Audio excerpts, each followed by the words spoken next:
Ajutor pentru părinții ai căror copii au fost victime ale violențelor sexuale din partea unui membru al familiei. Ca părinte, dacă afli sau suspectezi că propriul copil a fost victima unei violențe sexuale comise de un membru al familiei, te poate afecta foarte mult. E important să găsești resursele pentru a-ți gestiona propriile emoții, astfel încât să te poți concentra pe crearea unui mediu sigur, lipsit de violență, prejudecăți sau vină pentru copil.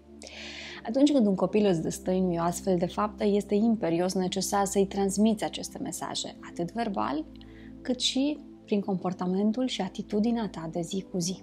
Te iubesc. Ceea ce s-a întâmplat nu este din vina ta.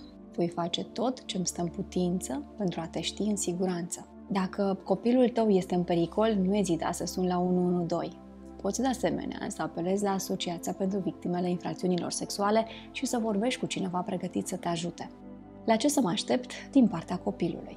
Efectele survenite în urma unei violențe sexuale sunt diferite de la o persoană la alta. Procesul de vindecare în urma unui astfel de abuz poate dura mult timp și este normal să simți frustrare ca părinte.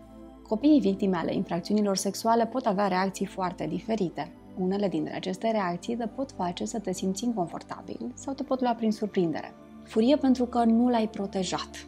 Furie pentru că l-ai îndepărtat pe agresor. Să aibă încredere în altcineva decât în tine. Să nu vorbească deloc despre abuz. Să vorbească doar despre abuz. Spune ce s-a întâmplat. Nu a fost vina ta. Nu ești singur, singură. Specialiștii sunt aici ca să te ajute.